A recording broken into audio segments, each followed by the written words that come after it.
क्या हुआ साहब? टोनी, तुम फ्रांसिस के बहुत ही पुराने और अच्छे दोस्त हो ना? हाँ साहब, फ्रांसिस अपन के ब्रदर जैसा था साहब। टोनी, फ्रांसिस के पैर पर प्लास्टर था, हुआ क्या था उसके साथ? उसका एक्सीडेंट हो गया था साहब। एक्सीडेंट? हाँ साहब, अपन ने तो उसको बचाया था। एक मोटरसाइकिल वाला उसको उड़ा के चला गया था। कौन था वो? आई डोंट नो, ऐसा हेलमेट पहना हुआ था तो उसका फेस नहीं देख पाया अपन। फिर क्या हुआ? फिर क्या साहब, वो तो भला उस टोनी का जो उसी टाइम पे उधर से पास हो रहा था। अरे वही तो हम लोगों को डॉक्टर के पास लेके गया। जूली का बाहर में है? नहीं, जूली का बाहर में नहीं।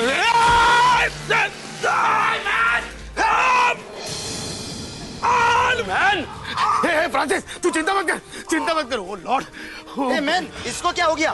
टोनी कोई वो बाइक वाला इसको उड़ा दिया है। गॉड, इसको देखना कितना सारा खून बह रहा है। एक काम कर इसको अभी उठा और डॉक्टर के पास ले जाते हैं। चल उठा इसको। फ्रांसिस चिंता मत कर तू। डॉक्टर क्या बोला? डॉक्टर बोला कि अगर थोड़ा टाइम और लेट हो जाता तो फ्रांसिस बचने को नहीं सकता। अरे साहब, खून रुकने का नाम ही नहीं ले रहा था। There was lots of blood. Doctor ऐसा भी बोला था कि फ्रांसिस को कुछ बीमारी था। इसका मतलब तुम्हें उसकी खून ना रुकने वाली बीमारी के बारे में पता था? उस दिन फोन करके भी तुम्ही ने बताया था ना कि उसकी मौत हो गई? हाँ साहब। तो कहीं ऐसा तो नहीं कि तुमने ही? अरे नहीं साहब, क्या बोल रहे हैं आप साहब? अपन तो फुल डे उस दिन फ्रांसिस को मिला ही नहीं था। Yes, 10 o'clock in the night उसका फोन आया था कि उसका दारू खलास हो गया और वो अपना जूली का अड्डा से उसने अपन को दारू लाने के लिए बोला। बस। तुम्हें कहा? खुद क्यों नहीं गया? वो जूली तो उसकी गर्लफ्रेंड थी ना? हाँ साहब, पर क्या है कि कुछ दिनों से उन लोगों का मचमच चल रहा था। बोले तो झगड़ा। कैसा झगड़ा? झगड़े की वजह कुछ और नहीं, उसकी शराब थी। फ्रांसिस की दिन प्रतिदिन शराब की आदत बढ़ती ही जा रही थी। उस दिन जब मुझे मालूम चला कि नशे की हालत में उसका एक्सीडेंट हो गया है तो मुझे बहुत गुस्सा आया। मैंने उसे डांटा भी, उससे लड़ाई झगड़े भी किया, यहां तक कि अपने दारू के अड्डे पे आने से भी रोक दिया, पर कोई फायदा नहीं। वो पीटर से दारू मंगाकर पीता रहता था। पीटर का कहना है जिस रात फ्रांसिस का मर्डर हुआ पीटर यहां तुम्हारे अड्डे पर आया था। क्या वो सच कह रहा है? हाँ, वो यहां आया था।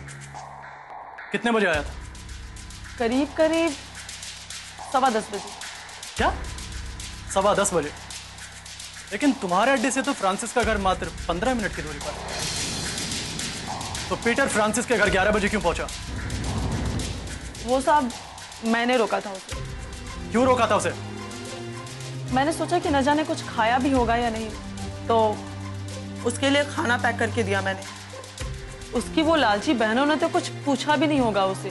तुम्हारा कहने का मतलब है कि फ्रांसिस की दोनों बहनें लालची? हाँ साहब, दोनों की दोनों उसके सर की दर्द है। वो थेल्मा, उसका पति तो उसके लिए कुछ छोड़कर गया नहीं, तो जब देखो तब मेरे फ्रांसिस के सामने हाथ फैलाए खड़ी रहती थी।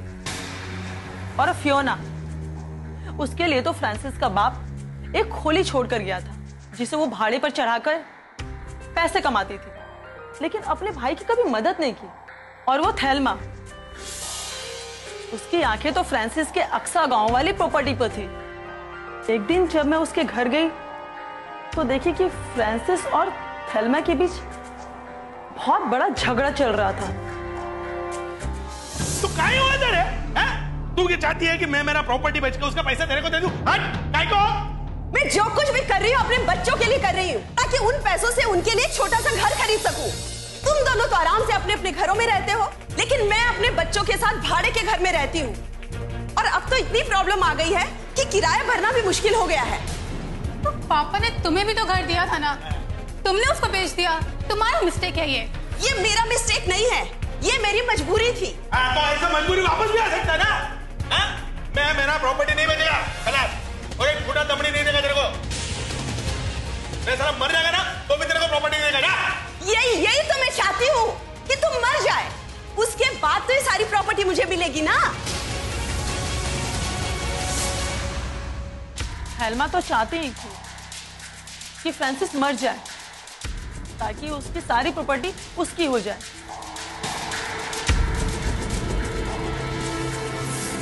उस 2 टके की जूली की वजह से आप हम पर शक कर रहे हैं? देखिए सर, फ्रांसिस हमारा भाई था, जैसा भी था हमारा ब्लड रिलेशन था। ब्लड रिलेशन यानी कि खून का रिश्ता। तो इसका मतलब ये हुआ कि तुम उसकी बीमारी के बारे में तो जानती होगी। हाँ, बचपन से उसे ये बीमारी थी और वो दवा भी अपने साथ रखता था जिससे ब्लड तुरंत रुक जाए। लेकिन उसके घर पर हमें कोई दवा नहीं मिली। इसका मतलब किसी ने जानबूझकर उसे गायब किया। किसने गायब की होगी? आपने। What nonsense! कैसी बातें कर रही हैं आप? ये बकवास नहीं, हम ठीक बात कर रहे हैं। हमने आपके पड़ोसी से पता किया कि जिस वक्त फ्रांसिस का मर्डर हुआ यानी कि 9 से 11 के बीच आप घर पर नहीं थी। क्यों थेल्मा जी, आप ही गई थी ना फ्रांसिस के घर। ये झूठ है। तो फिर सच क्या है? मैं बताती हूँ। थेल्मा उस दिन मेरे घर पे थी। तुम यहाँ इस वक्त? और ये कौन है? ये मेरे लैंडलॉर्ड हैं। पिछले 2 महीने से मैंने अपने घर का किराया नहीं दिया और आज अगर इनको पैसे नहीं मिले तो ये मुझे अपने घर से निकाल देंगे। Please help me. मैं पहले भी तुम्हें बहुत पैसे दे चुकी हूँ और तुमने वो भी तो वापस नहीं किए, और अब फिर से। प्लीज फियोना, प्लीज बस इस बार ही मेरी मदद कर दो। आई स्वेयर इसके बाद मैं तुम्हें कभी तंग नहीं करूंगी। लास्ट टाइम भी तुमने यही बोला था। But anyways, wait.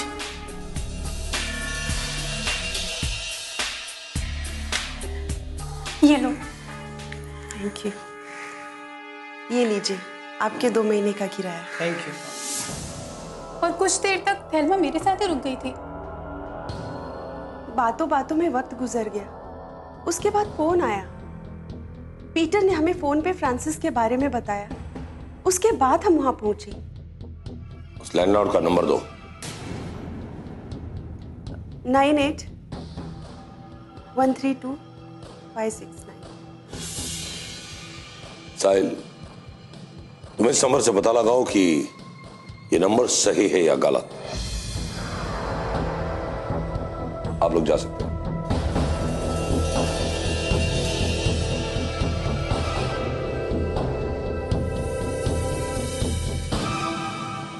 कुछ समझ में नहीं आ रहा। क्राइम हुआ था 10 और 11 बजे के बीच और उस वक्त हमारा कोई भी सस्पेक्ट वहां मौजूद नहीं था। तो फिर कातिल है कौन? लेकिन ऐसा भी तो हो सकता है चीफ कि कत्ल किसी से करवाया गया हो और वो शख्स अब तक हमारे सामने ही नहीं आया हो। साहिल, तुम कह रहे थे कि जूली ने फ्रांसिस की किसी प्रॉपर्टी के बारे में जिक्र किया था। Yes chief. फौरन उस प्रॉपर्टी के बारे में पता लगाओ। गो। Okay chief.